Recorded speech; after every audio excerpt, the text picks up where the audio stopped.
Hello, hello, hello.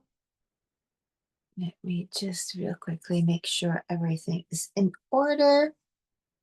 And now it should be.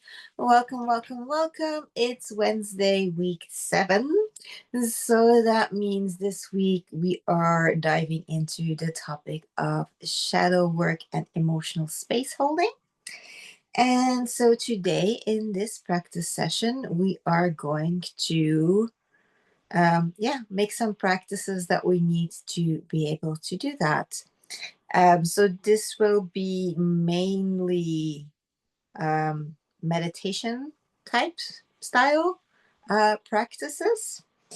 So the first thing that we are going to be doing is create our inner sanctum.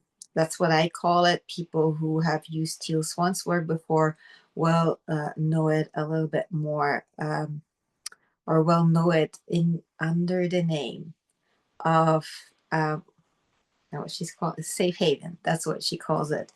And there are like different names to different methodologies, but basically what this is a space that lives inside of your mind,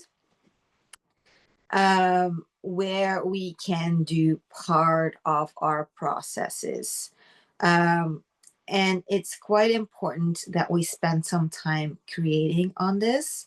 Um, and fully, maybe because I know most of you already have worked with me and we've already like done it a little bit. But again, I'm not 100% sure. Maybe some people don't. But again, if you want to do this work by yourself, on yourself, it's important that you really understand the purpose of it. So even if you have already something in your mind, well, first of all, there is no reason why you can't have several places. Um, Sometimes a certain place can get kind of like tainted with something that you might not want.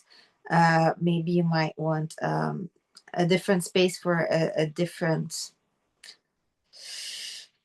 reason. Maybe there's a reason where you are dealing with one part that really wants to be like alone, and if your other place has already like many people or like many parts in there, it might not work so well. So there can be lots and lots and lots of reasons, but I want to take you through the creation of a space, and as we talk you through it, also explain a little bit more as to, why we have certain elements in there, why I advise certain things to be in place, um, and how it works and why it works the way it works, basically. And so whatever you choose to do, as we go in, you can just go to the one that your main space. If you already have one, and maybe look around, update some things, or just be there and understand it better, or maybe you prefer to just create a new one from scratch just for the practice of it, so that you feel comfortable if you need another one, that you can do it, that you either have this um, at hand, or that you feel comfortable just creating one for the specific needs that you need it. So why does this work? Why does so much of this shadow work work? Well, it is basically because our minds cannot tell the difference between what we vividly imagine, to the point where we're not just thinking about it, but we have our physiological reactions responding to what we're thinking about it. So that's basically what it means to vividly imagine something, where it's not just like, yeah, I see a little blue Smurf walking around in my head. That's just like, I'm imagining that.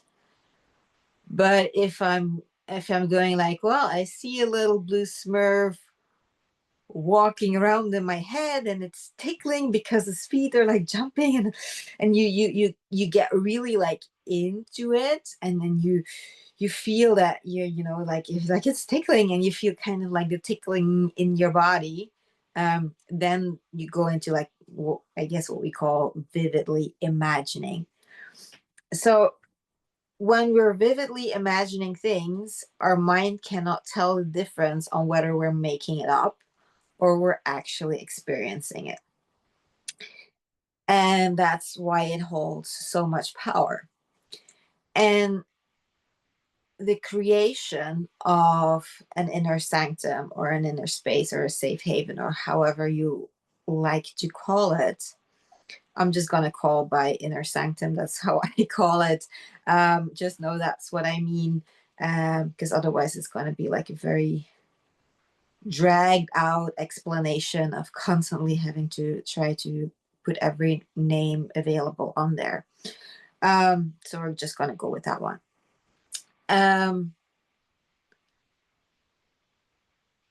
That it is a very safe space for you where you are in full control and you can believe that you are in full control.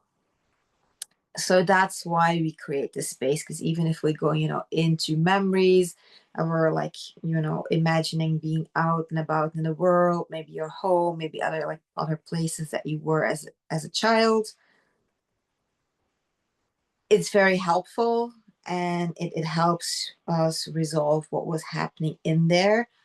But usually that doesn't have the degree of safety that is really needed to really, allow yourself to trust everything is okay again. So that's why we create a space where that safety is 100% guaranteed, and you really can believe that you're operating in a space of you have 100% control over what happens in here.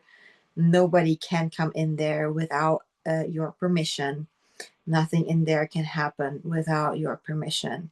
And if anything is needed, you're always within the capacity to make sure that is brought in. And yeah, that just gives you any opportunity that you might need for any part of your process that you are in. So that's why it's really important that you have a strong foundation for that, so that you can always retreat to that place where there's absolute safety, where there's absolute control, so that you can do your process and your healing in that safe space.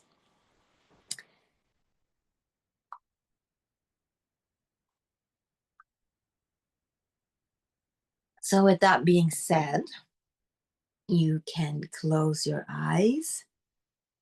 Make sure that you're very comfortable. You can choose to, sit somewhere or lie down. That's completely up to you. We don't have to move. We just have to be able to relax and imagine.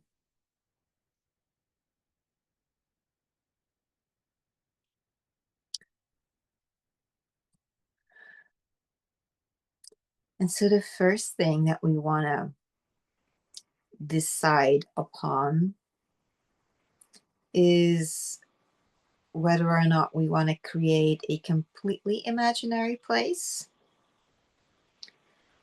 or if we want to use a place that we know in real life as a basis for that creation. So if you choose a real life basis, it's very important to really understand that it's just that. It's not the actual location. It's just like a copy of it that lives in a space that's fully in your control. Because if you take a real life location, you run the risk of your system approaching it like a real life location where other people just could come in and go out, or like random people could be passing by, even if it's a quite remote location, and that would be in real life out of your control. So if you pick a real life location, Always keep that in mind that we're just taking that real life location, we're making a copy and we're placing it in your inner sanctum. And if you want to work with an inner sanctum that's already been created by you, then we just take that. And for traveling to the inner sanctum, I always just allow whatever way you want.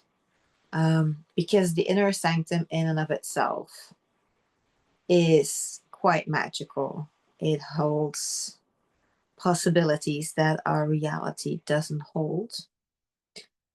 So whatever is believable for you that is possible to get there is a way that you're allowed to go there. So when we're often, dealing with little children, they can have, I don't know, flying carpets, airplanes, broomsticks, flying cars. Sometimes, people just like to travel there like old school style, especially if it's based upon a real location where they had like memory of a vacation or something, and they might want to take the train or the bus or just a car. So whatever works for you in that way is perfectly fine. If you can allow magic to exist outside of your inner sanctum, you can do it whatever way you want. If you are a person who needs it a little bit more compartmentalized, you can just keep it quite realistic into traveling there. And I find them very helpful to imagine some kind of a barrier. Some kind of a barrier that allows you to believe that nothing or no one without your consent or without your best intent at heart can come in there without your permission. A personal favorite visualization for myself is the thing that you see with the spells in Harry Potter, where they put up the protective spells, where you kind of can then create this cupola, sphere, dome type of thing with like an invisible force field that can be penetrated. And of course, I really love the Harry Potter imaging because I find it very helpful. But then again, you have to make sure that you really believe this one is impenetrable, because at the end of the movies, there's like a big fight and they're able to break the force field. Like, it's just imaging. Don't take it too literal. So find something for you that you can really believe is impenetrable, that you're really in control, that it's a kind of magic that's used for it, that can only be undone by the person who created it, which is you, um, or that comes from a place that's so strong that can't be overruled by anything. This is really, why I want you to talk you guys through this, because you have to find what works for you. I have my preferences, but you really have to find what works for you, and not just half-ass it, but really take some time to feel what is actually safe for me, what is actually believable for me, because that can be very different for different people. So find a way to create some kind of a barrier, whatever that looks like for you, that can't be crossed unless people have permission.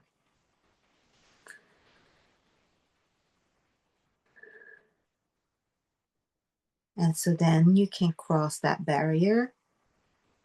In whichever way, do you need to make a gate? Do you need to open it? Can you just walk through it? All of these things you need to get clear for yourself. How does it work in your inner sanctum? Because you're making the rules. And as you're making the rules, you need to make sure that they work for you, and that you're not thinking this is stupid, this is not want to work, like how the hell. No, this is where you create it in a way that actually works for you. Okay. And so when we're inside, this place can be as big or as small as you like, can look like whatever scenery you like. There can be castles, houses, huts, tents, um, or nothing at all. And it can all be created as we go. That really depends again on, what you want that place to be, what makes you feel safe. But even if you go like really realistic and you need it to be really realistic, it still is going to need some kind of a level of magic.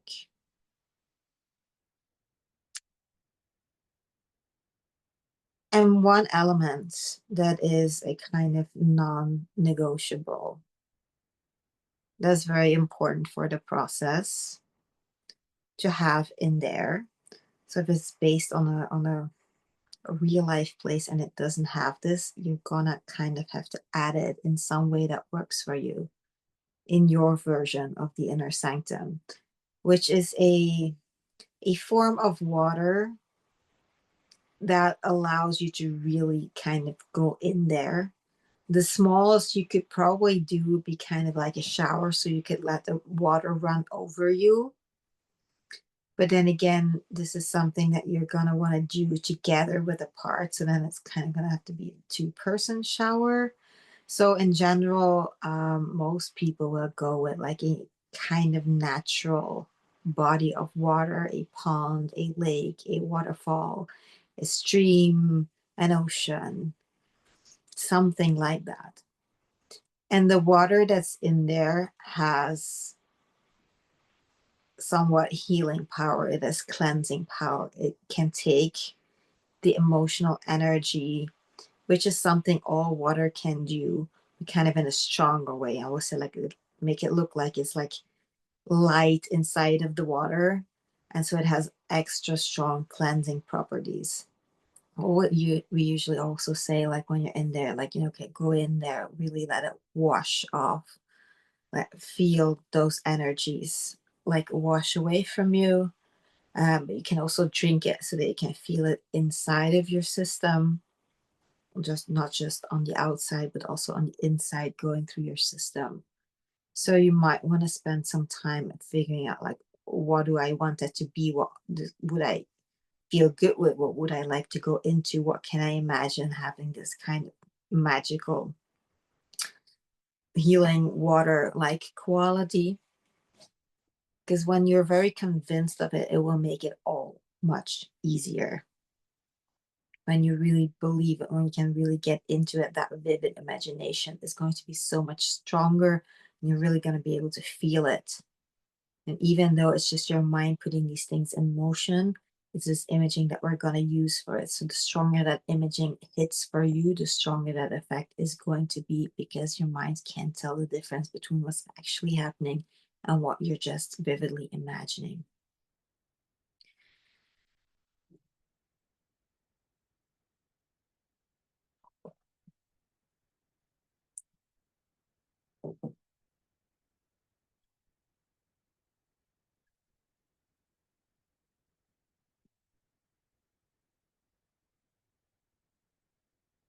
And if this is a process that's very easy for you and you don't really have to think about it, you don't really feel like you need to experiment with it, and you're just very clear, like, that's what I want, and then have it in 2 seconds. Just really look around, know where everything is.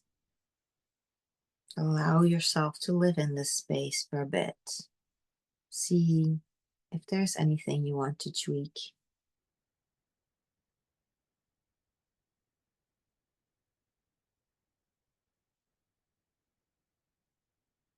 And otherwise, just enjoy being there.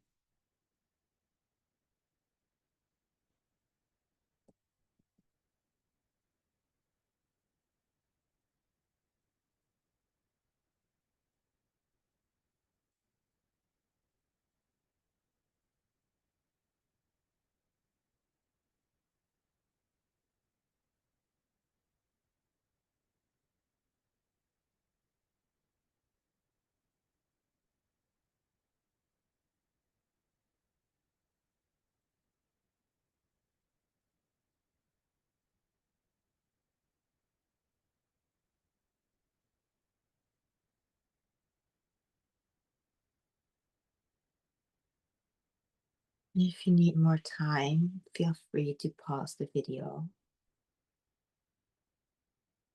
But if you're ready, we can go on to the next element, which is a campfire. So I would like for you to find a place where we can like make a more permanent setting for a campfire, because you can always throw some blocks of wood in any place and call it a campfire, but you can also like make an area, put stones around it. You could even like have these fancy metal constructions in which you would then like create a fire. um I've had people who really like to have a cauldron near so that we could put a cauldron over the fire. Um, or we then could, brew cures or, yeah, done a lot of things.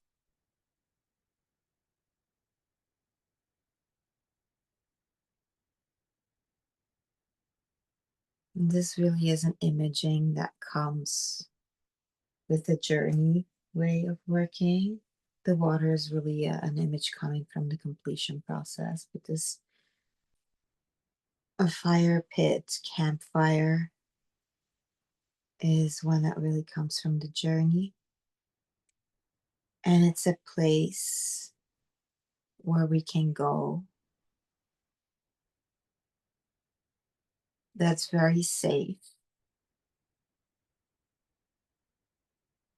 The fire also has some magical properties. So if like we get sometimes, things taken out of our system, there's some people, sometimes people get like black tar, like of things that we want to get out of our system, or that then's finally ready to come out, and then we're just like there, and what do we do with it? That's something that can be thrown on the fire. um and it's also a place where if we need to connect with people that don't feel safe to us, but it's necessary, or maybe it's not possible in real life anymore, so it could be people who have passed on. It could also be people that are still very much alive. But if we would try to talk to them, they would like really, ignore us or pretend, or just really not open to the level of connection that we would need from them. They can be brought to the campfire, um, with guards, for your protection, to make sure that the inner sanctum is still completely safe. But that then allows you to either have a conversation with them. For some people, sometimes that's possible to get the answers through there. Um, but more often than not, that doesn't work. But then something that can work, and usually does, is to go into that person's perspective. So just like we would channel our inner parts, it's like leaving, it's not just like it, but it's similar to it, where we would then leave kind of our own body and enter the body with our consciousness of the other person, so that we can kind of see through their eyes and feel what they're feeling in response to what we're wanting from them, what we're asking from them, what kind of answer we're seeking from them. um, so that we can really understand in which space they are and where they are coming from, as they are um, responding to us, or maybe not responding to us. And in the journey, that's a lot about finding forgiveness for them. I usually don't go that far. um but I find that it's very helpful in finding people understanding, and from that understanding finding a place of acceptance, because it allows you to really feel what that other person is feeling. And then you often also feel like, well, now that I can feel it, I can feel it will never change. um I can just feel that they're just so caught up in their own thing that they're not even understanding or capable of seeing my side of things, which doesn't make it necessarily okay, but it often helps people to let go, to just accept, find acceptance that this person is never going to respond the way they want to respond, that that conversation is never going to go the way they want to go, that that person is never going to be the type of person that they actually needed. Um, and so that allows us to take more of that power back.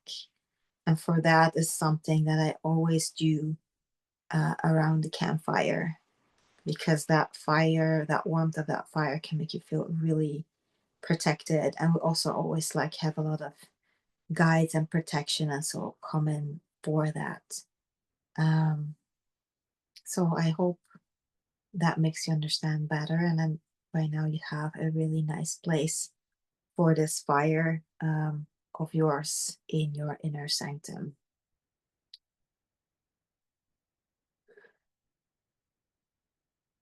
And then the next element that I also find very important to create is indeed like what kind of a protection are you going to have? Because I really like it in the form of, I guess you could say, humanoid beings. Um, in that sense that they're kind of the caretakers and the protectors of that place. That can be something like angels or elves or whatever you feel comfortable with.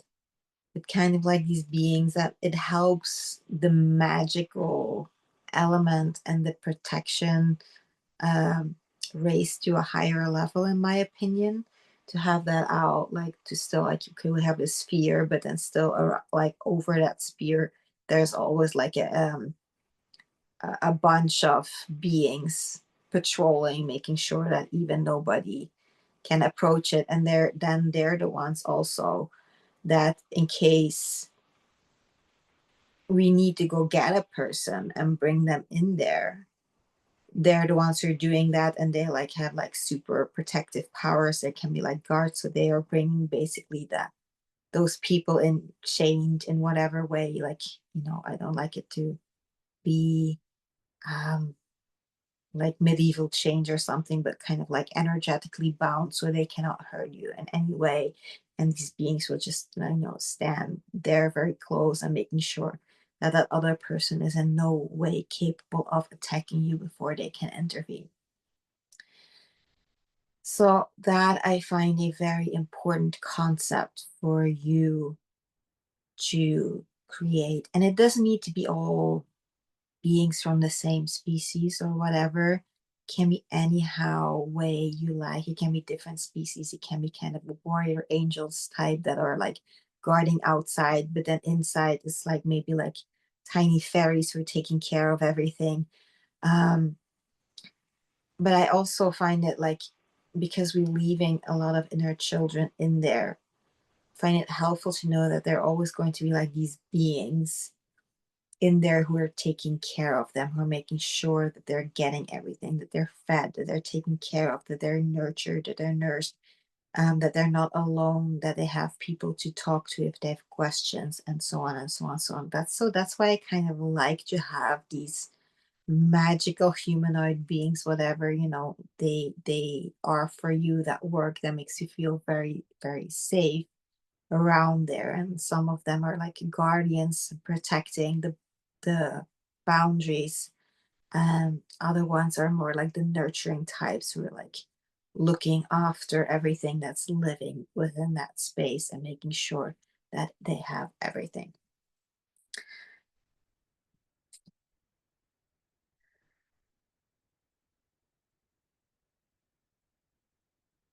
So, what are those for you? Or how would you like to have that aspect of this internal place of yours managed?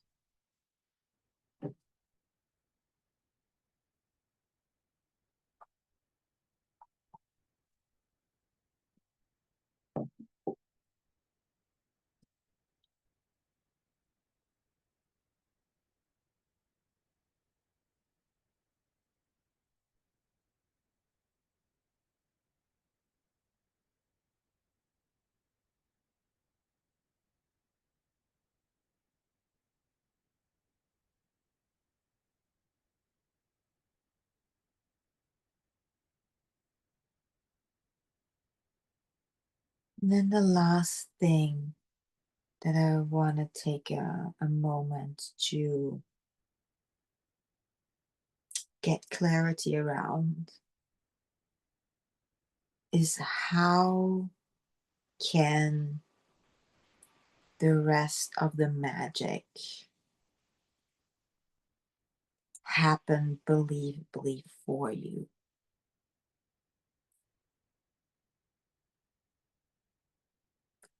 What I mean by that is that my experience has taught me that, we start and we create, and there's a little house, very cute and very, cozy, comfy, safe. But as the number of parts living in there starts to grow, they literally outgrow that house. Or we have parts who really need to be separate, can't share bedrooms. Um, and so that means that we need a new house to appear, a new room to appear. Where is the food coming from? Like, where is the magic coming from? What is the source of that? And some people are just fine, like it's in my mind, I just created. And that's fine if that's you. If that's you and that's just 100% believable, that's fine. But I am a huge fantasy fan. Like, you will not please me with more than um, fantasy TV book stuff, stories, but it needs to make sense to me. It can't just be whatever, and it can't just be one time this way and another time another way. It needs consistency. It needs, even though it is magical, it needs to abide by certain rules. It needs to have certain boundaries. So I need you to think, if it's important to you, how that magic can happen so that you can keep the consistency and that you don't start falling over the consistent, like the inconsistencies, and start to get out of the vivid imagination and just going into like um the what's the word, the mental mind, the rational mind, that's the one I'm looking for, the rational mind just taking over and going like, what the hell is going on? Like, that doesn't make sense. And when you get in that mind state, like, all vivid physiological anything is gone. So we need to carefully construct this so that we don't get to that place and we can stay in there and feel very safe and don't have our rational mind questioning what we're doing because we've set it up in such a way that it's absolutely believable and makes sense. So I've come up with a lot of solutions for this for different people. Either, the beings that are there, we just can have them, and some of them are builders, and they're kind of magical, so they build really fast and they can just have whatever material through the guards or like through the messengers be brought in, and they just do it real quickly through their magic. And they also like make sure that food and everything is always coming in through there. I've had people, put like a magic wand in a special place.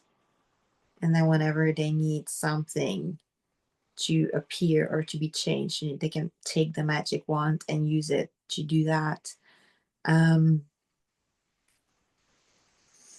what else can there be?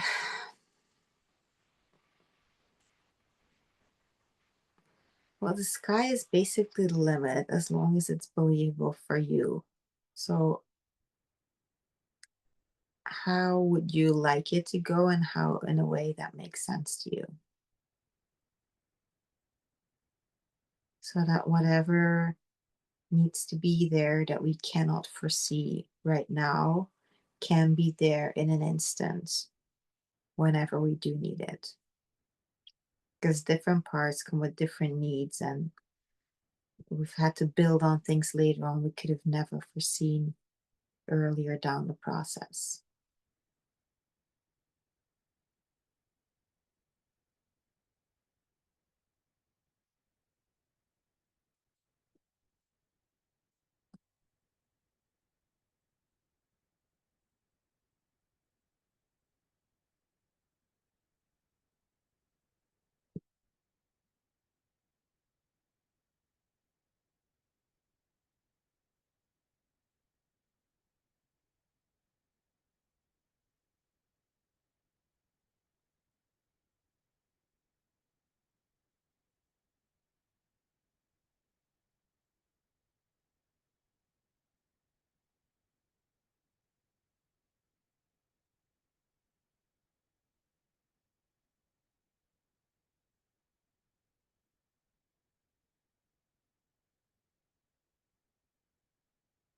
All right.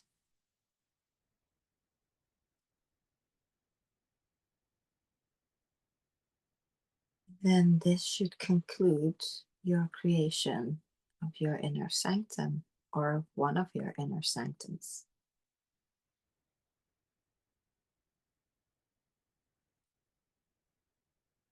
Then you can come back for a minute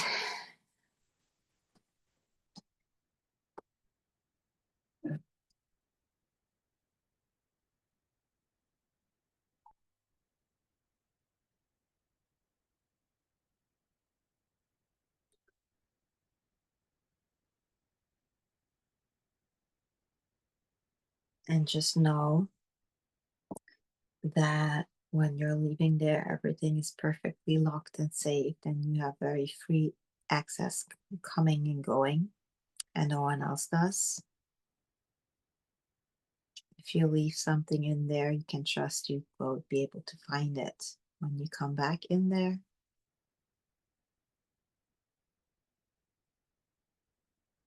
And that in the meantime, everything is taken care of in an absolutely magically perfect way.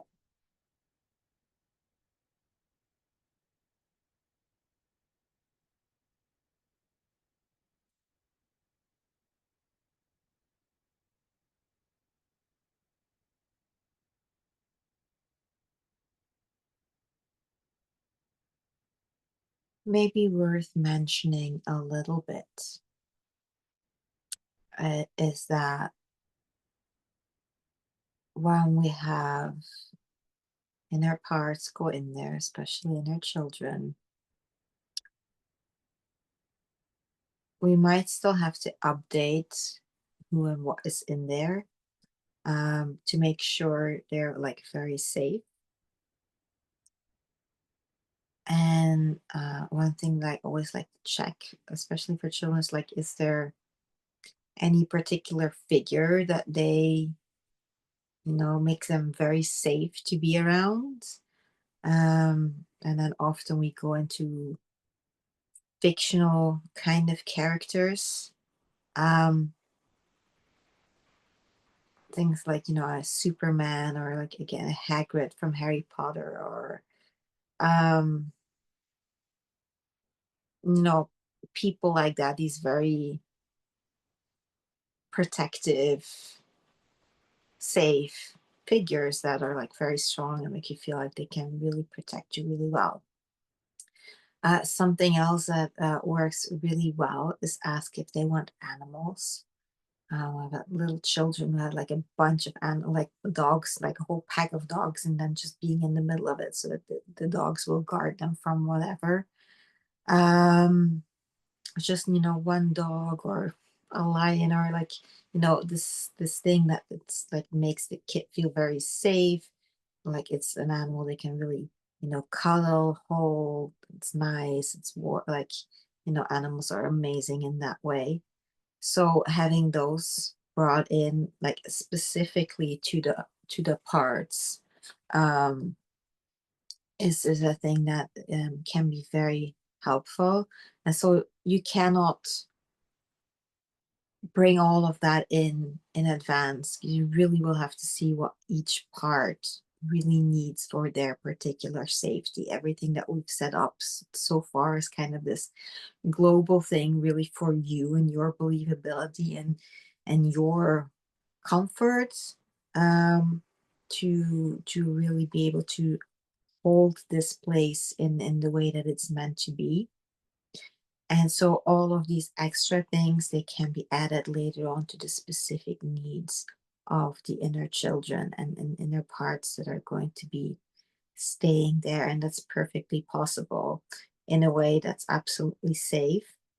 The only part where sometimes that can get tricky is, for example, if the child asks for maybe a grandparent or something, or like usually usually the parents won't it won't be the parents, because if they want to be with the parents, then they would just want to go home. Because if the people who've done it with me, they know there's always three options once we've worked with the memory. And it's either they can stay in the memory, which usually that means just kind of a version of going home. um they can merge with you and have then a rapid growth into you, which is always the end goal anyways. But usually they're not ready, and usually they don't feel safe enough to stay home. Sometimes they do, but usually they don't, and they are usually also not really ready to merge. So then the third option is they go to the inner sanctum to have more time to heal, to process. And then as you visit them regularly in the inner sanctum and communicate with them and see where they're at, the whole idea is for them to have that space to heal, to get them to the point where they can um, merge with you. But it could be that at a certain age, a grandparent was a very safe figure, but maybe you feel quite different now that you're grown up, and maybe certain things have come to light that your idealized grandparent wasn't so ideal as you thought they were. So that can be a little bit of a conflict with your own safety. So you have to be very careful with those. Then I would rather opt for having guards bring them in at certain times when you're also there to play with the children, and try to find other options for them to have that can make them safe enough, because we don't want to compromise your safety for their safety. Um, we'll have to find a win-win situation for that. Um, so yeah, I think, let's see. Ah, yeah, another thing with parts that are staying in the inner sanctum, um, it is often a good, like if you make a, let me see how, if you make agreements with them to come back, please keep them, because as magical as the inner sanctum is, it does not magically build relationships. Relationships is something that you have to build through your interaction. So if you make them promises, you also have to keep them. Um, if they have a hard time being separated from you not being in there, it's a good idea to make sure they have some kind of a communication line to you. That can also come in forms of imaging that work for you and the parts. Sometimes that can be having a cell phone so they can call you. Things like, a tunnel into a person's heart, like a Narnia closet that leads to a little room inside of your heart so that they can always feel like they can be with you. Um, you can make it as crazy as you want as long as you keep it believable for yourself. Um, but those are those no those details in that relation building that you want to pay attention to, because that really helps the process. So you want to um, make sure you also keep those things within a storyline that makes sense. Um, yeah, that was the very last thing I think.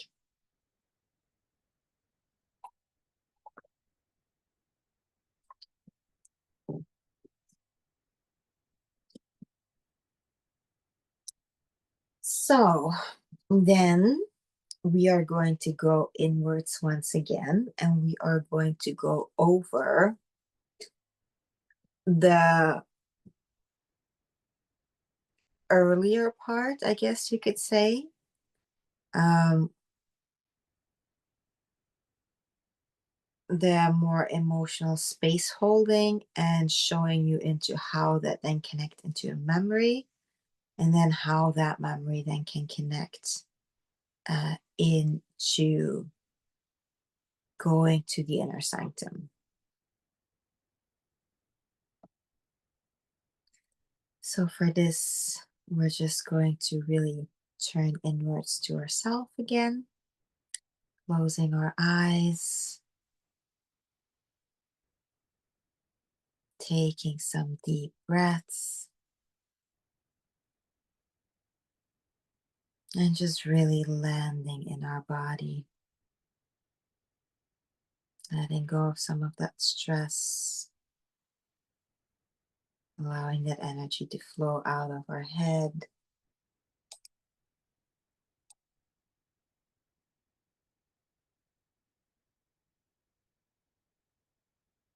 and into our body.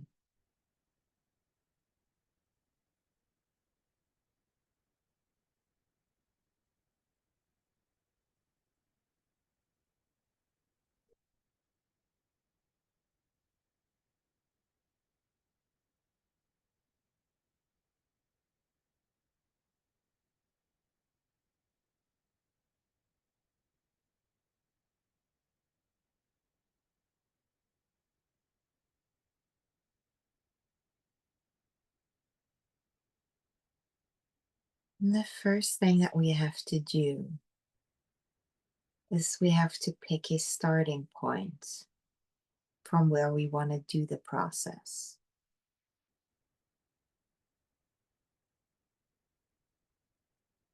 It doesn't necessarily mean that the process is going to reveal what we think is going to reveal or go the way that we think it's going to go.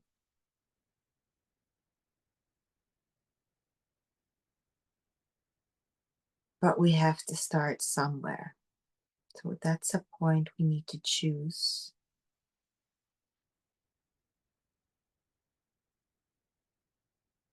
It can be something that was a situation that we fairly recently lived. It can be some kind of a physical manifestation that we're dealing with, as into something in our body that's feeling off or hurting or cramping or anything like that.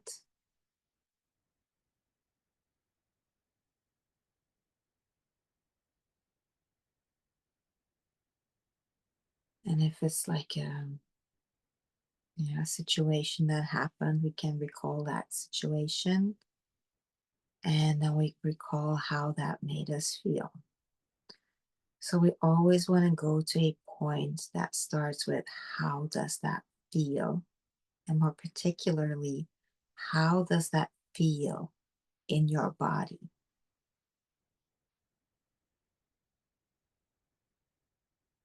And that's a very important distinction. it's the difference between I feel like I'm in love or I feel butterflies in my stomach. And for this particular part, we really want to go to the butterflies in the stomach. We really want to go like, I feel sadness. Okay, but what does that sadness feel inside of my body?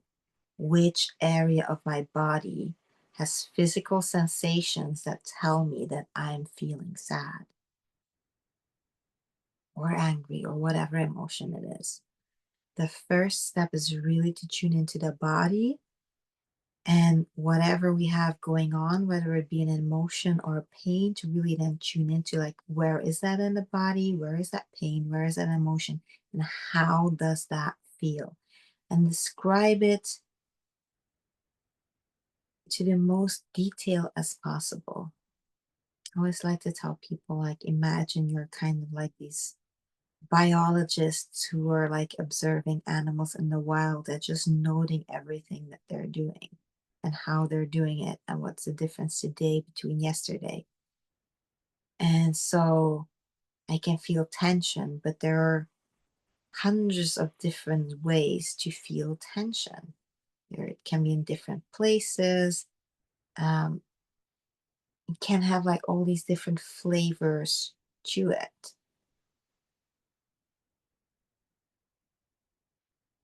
And it's that exact flavor, that exact location, that exact color, that exact texture that you feel is connected to it that we want to describe. Because if we encounter it then later, then we know exactly what we're talking about. And you want to describe it to such detail that another person could also understand what it is you're feeling or completely imagine what it is that you're feeling.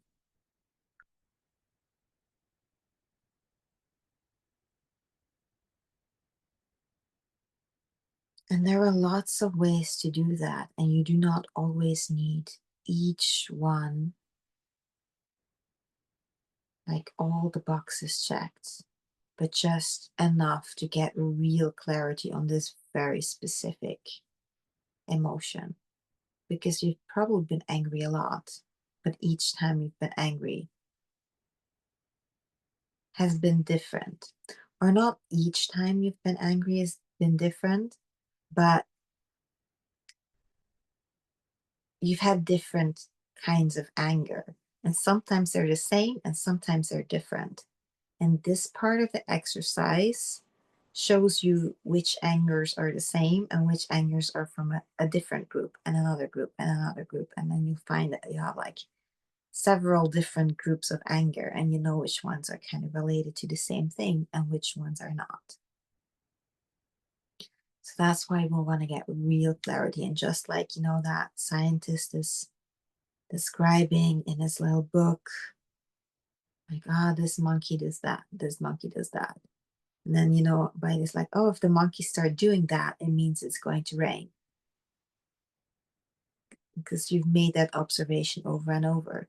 So, like, oh, I've come across this before. I know what this related to. And it's a part that's very hard for a lot of people because we've become so desensitized of what we're actually feeling. And we can't really be neutral about it. So you really want to take the time to figure out what it physically feels like in your body. Tingling, pressure, tension, cramping, heat, cold. How big is it? Where is it located? Does it feel like another structure like stone or wood or tar or blubber, or what color does it have? If you were like to, sometimes some things feel like toxic and it can like this poisonous green or something, or it can be like this black tar. Sometimes like in red smoke. Like there is no rule to it, but it lives inside of your body, so you can kind of describe what that feels like as if it was a physical object. Is it hard? Is it soft? Does it feel like velvet? Does it feel sticky? Does any kind of structure, like tone, color that you can add to it can help you define what this specifically is.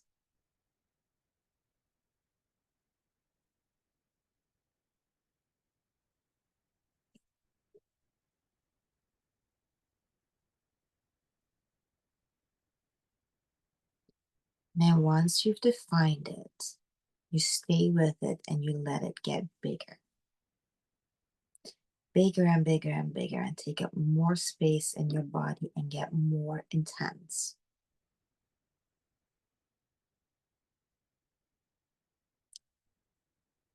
And the thing that happens as we allow it to get bigger and more intense is it kind of like, yeah, it starts to put more weight on our body or become like more overwhelming or, kind of more imposing on us, which is then going to start triggering reactions in our body and in our system based upon what's actually behind that or inside of that. So as we let it grow and stay with it and let it kind of, overwhelm us or take on, we will start to feel some kind of an emotion. That emotion was always underneath there. It's just now kind of like, more weight being put on it and start like to be pushed out, like the pimple kind of being popped as the pressure is like um, pushed harder and harder on it. So then we really want to go, okay, now this feeling is starting to come out from underneath it. Might be the same feeling that you started with, but it definitely doesn't need to be. Can be any other feeling.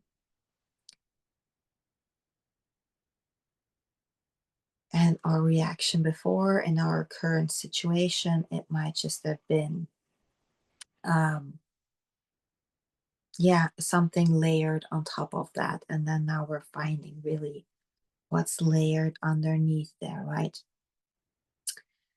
So now we want to stay with this emotion. This is the part that's usually referred to as an emotional vipassana.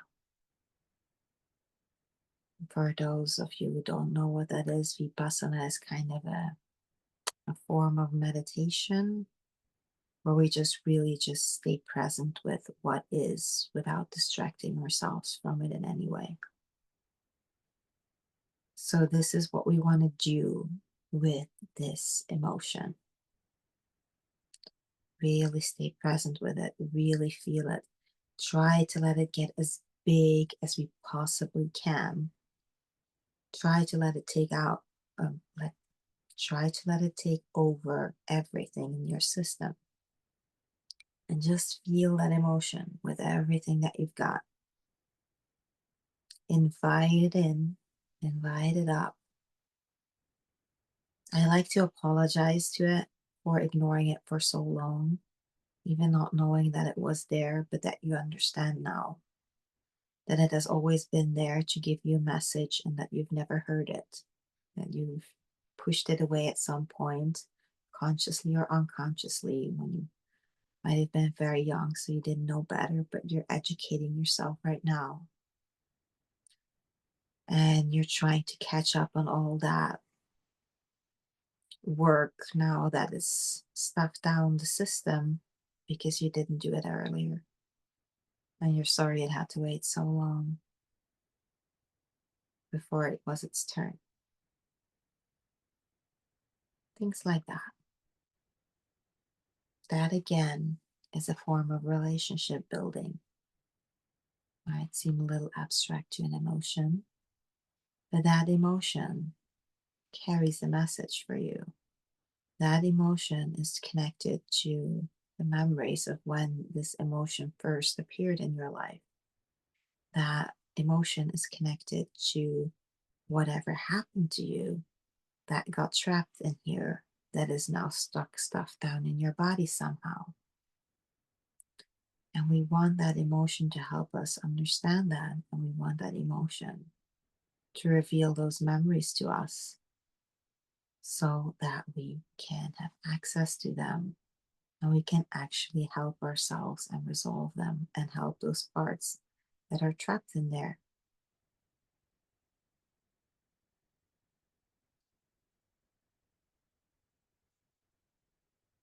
Now, it is impossible for me to know, as I'm doing this for everyone at the same time, how long you're going to need to stay in this emotion vipassana,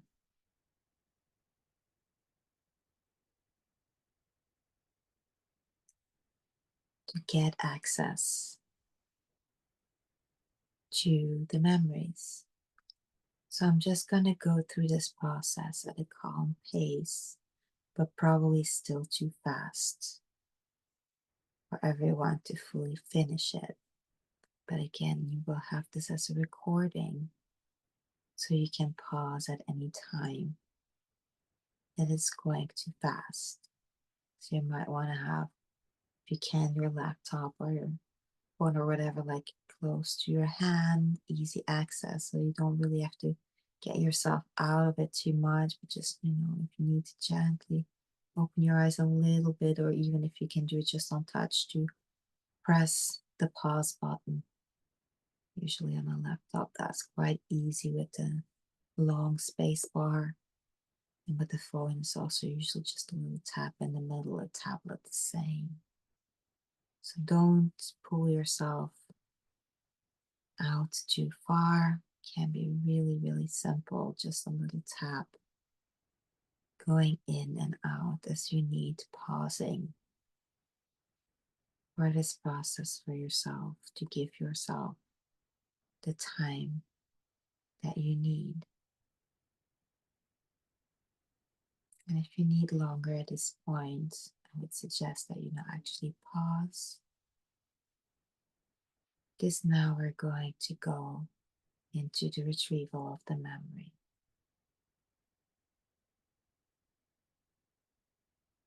So as the emotion opens up and shows you what is this related to. And again, remember, this does not mean that you always get a crystal clear picture like a movie just playing in your head. It can be very subtle with like a smell or a sound, or I have this feeling like everything's still black, but I feel like I'm in this place where I was like when I was young, and it's very hard to describe. It doesn't seem to make much sense.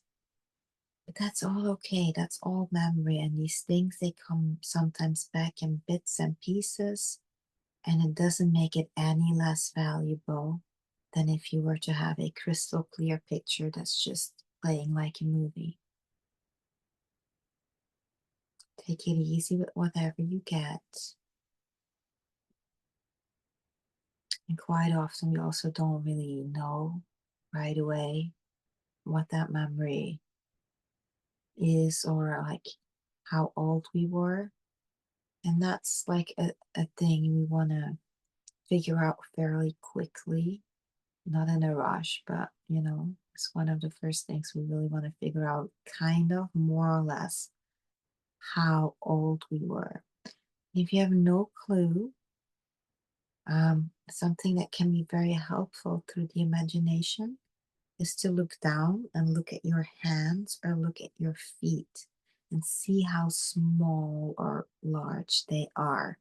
And that will quite easily give you some kind of an indication. And it doesn't like, sometimes you'll be like, 2 or 3 or 3 or 4. I'm not exactly sure. That is not that important. There's a very big difference between a 2-year-old and a 5-year-old and a 7-year-old. in how we approach them, how we talk to them, what capacity do they have to understand certain things. So if it's just like, yeah, kind of somewhere around 2 or 3, that's fine. We can work around that, and usually we get a little bit more clarity as the rest of the memory becomes more clear and more defined, especially when it's from this young. It has to come back from 4. We usually don't have conscious memories. When we get 5, 6, 7, it can be quite conscious memories, like, yeah, I actually remember that happening. But things before that, they're usually very, very vague, and we really have to puzzle them together. So if you have your memory, look into it. Try to figure out how old you were. Give it the time it needs for all the pieces to start assembling. You might, have to rerun it a few times so that you don't get lost in it, so that the pieces can form more clearly. And they will if you give it some time. Trust what you're feeling, trust your intuition, even if it doesn't make so much sense. If it's being revealed to you, it's relevant.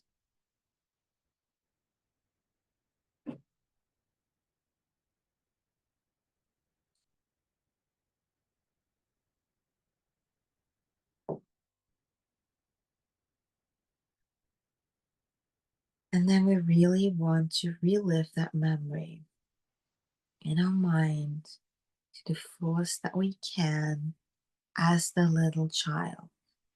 So that's the next step. Once we understand, what age we are in this scenario and what this scenario is, we really want to allow ourselves to relive it, feel it, as horrible as it was, to the best of our ability.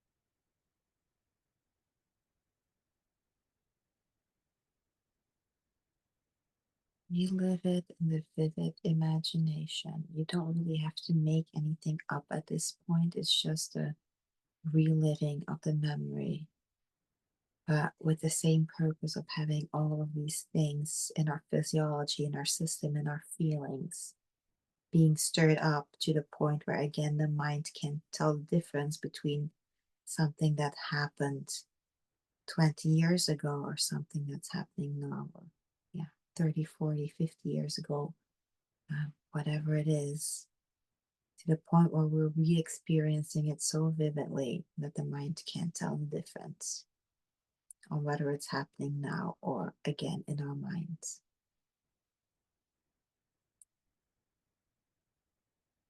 And if you need longer to do so, then just pause for a little while again and allow yourself the time to go through it.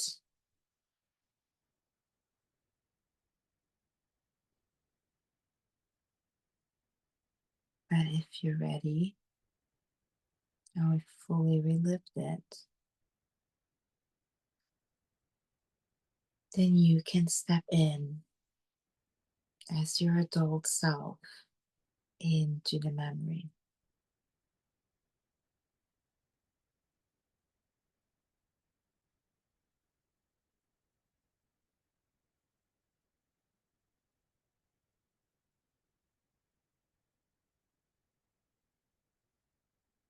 And as we step into the memory, our priority is to help the child, to give it the support that it didn't have but needed at the time.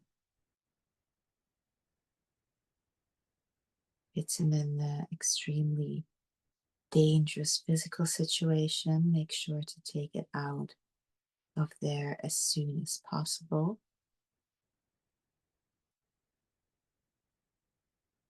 If it's surrounded by people that scare it, you might have to address those people in the scenario, either turn them away or insert yourself as a protective figure in a way that makes the child believe that you will actually be able to protect it from those people.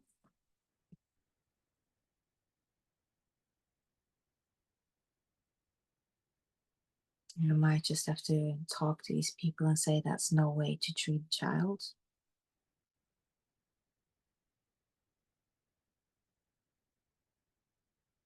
It all depends on what situation that you're in.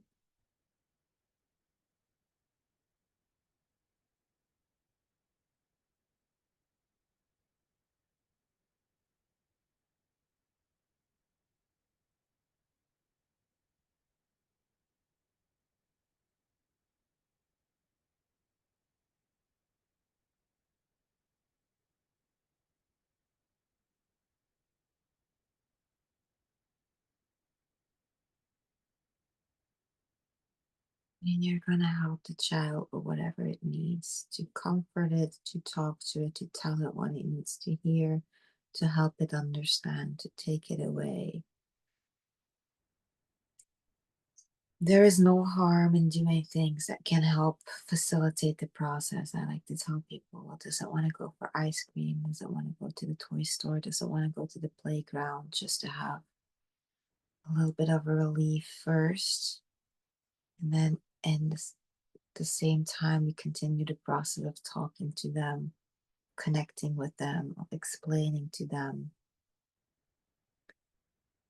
We do whatever it needs for that child to help it process the emotions, to help it understand what actually happened, to help it feel safe again,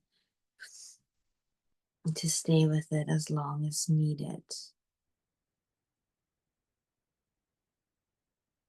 as that responsible adult that it actually needed, that can understand it, that can help it understand till it feels better.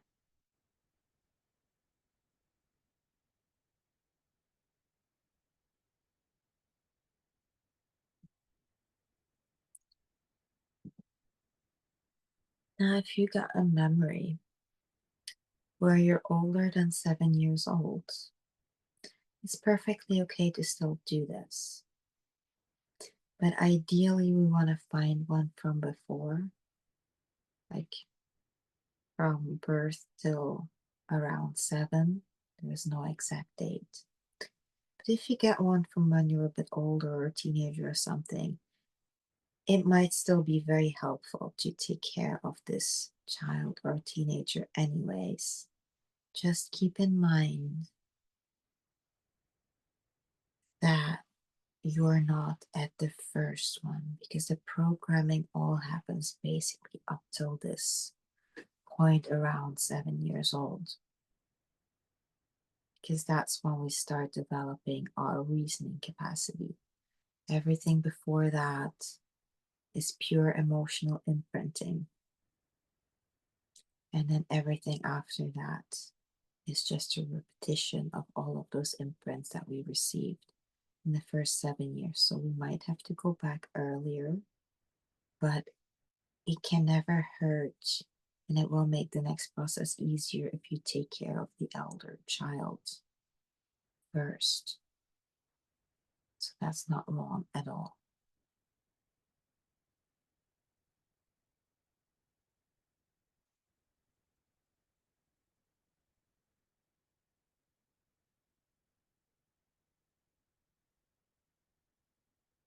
And again, take as long as it needs until you feel like in this outside construct that's related to this memory, there's really nothing more that we can do right now. Everything that I could say has been said, everything that I could do here is done. And then we ask what a child wants. Does it want to go back to the memory? and stay in there. Stay at home. Is it already ready to fuse with you, to merge with you, so that your fragmentation, your split can basically end and it can reintegrate into yourself?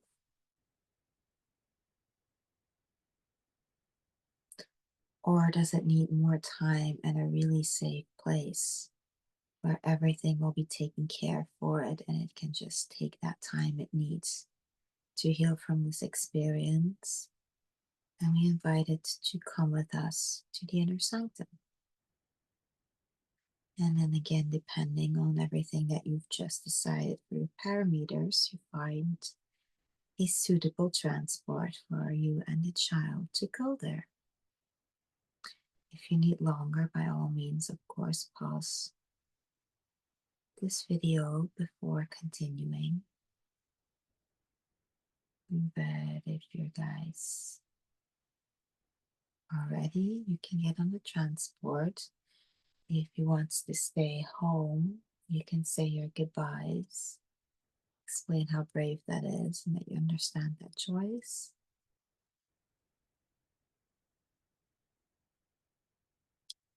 And if they want to merge, you can allow that process to unfold in whatever way you know you like that, in a way that you can imagine seeing your two bodies become one. And really, again, feel that internally happen. That's very, very important. And if you're there, congratulations. If you're not yet there, either pause or continue to travel to the inner sanctum.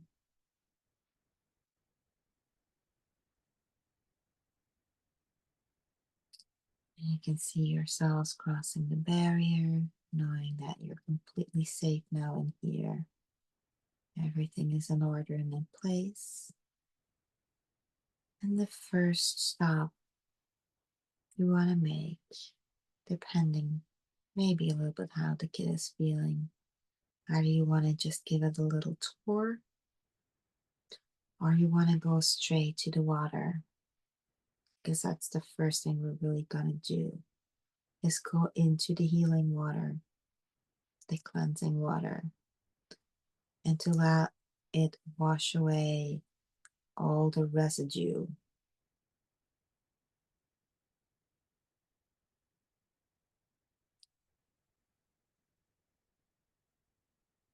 emotional residue, energetical residue that might still be in your system from the memory. You know, we all know how emotions can linger kind of afterwards and stuff.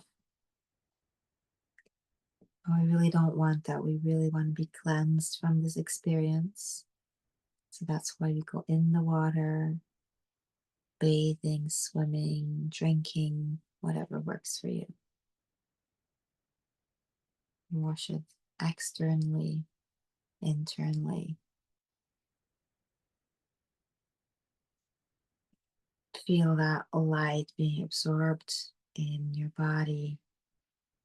Feel it pushing out any toxins, any low vibrational energy. And really, again, take as long for this as you need for you to really feel that happening in your body. Do it just as long until you feel that it's cleansed, not like you think, well, I've been here for 5 minutes, must be long enough. No, feel it. Take the time, believe it.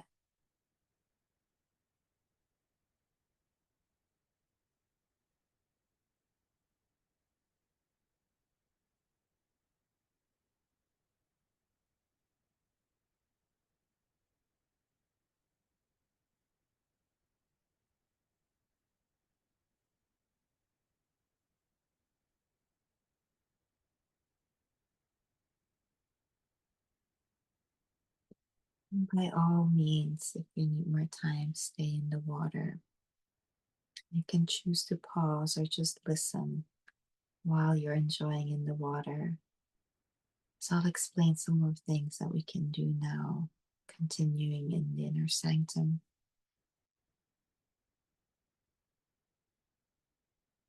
But from here on out, you're really gonna have to feel into what's needed.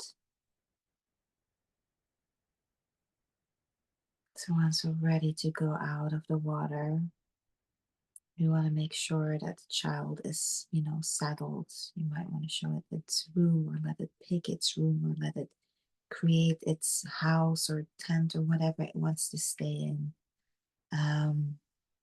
Make sure that's settled. Make sure they're introduced to the caregivers in there and they understand how everything works. Again, like I just say, maybe they want pets or extra protection.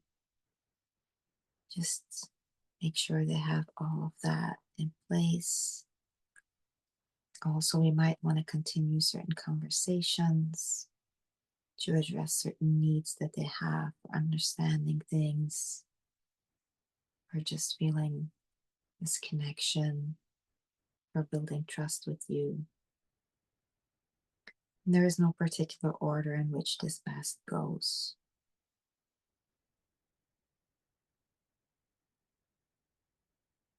Maybe there is something you need to do around the campfire. That all depends.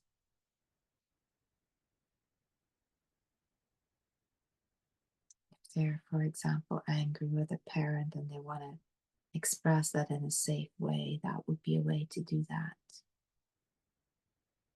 But from here on out, like once we're here, once we've been in the water, once it's like been washed off, here we can do anything that is needed, that is helpful to make sure they're like really, really settled in well.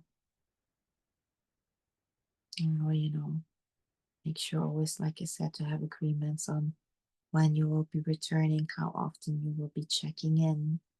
Just not take them and then there's, well, I guess it's good enough here now. The ultimate goal is always to have them merge back in so that your fragmentation defrags basically. And again, if they need a connection line to you, make sure that's also in place. And you can stay there as long as you feel is needed or as long as you have, and basically do whatever to help this process,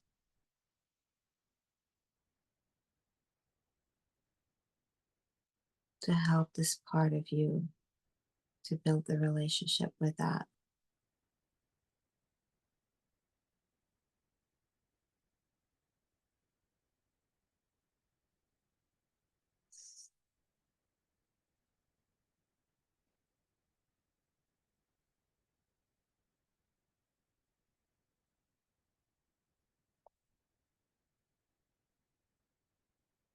Sometimes it even happens if you've been there a while and they've had the water and everything, that by the end they do feel ready to merge. Again, not so often either, but it happens.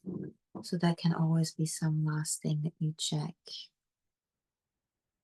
And if they're not and you feel that it's time to go or you need to go, you say your goodbyes.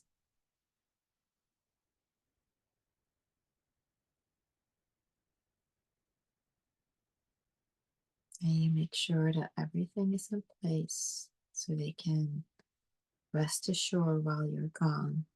They can reach you, they'll be taken care of, they're absolutely safe. You can also be rest assured in that. Like this inner sanctum, again, kind of like a Harry Potter movie, is something that lives inside of your ship. It's like or a Narnia door. If you walk through a certain door in the ship below deck, you end up in this place. It's something you carry inside of you. It's something you protect, something you take care of. But it's the super safe ones. Not like anyone can walk through that door or open that suitcase or whatever. This is absolutely protected to only be able to be opened by you. But it is part of you. And those parts who are not ready to live on the deck of the boat or help out on the boat, they can live in this magical place until they're ready to become part of the boat, until they can merge with you.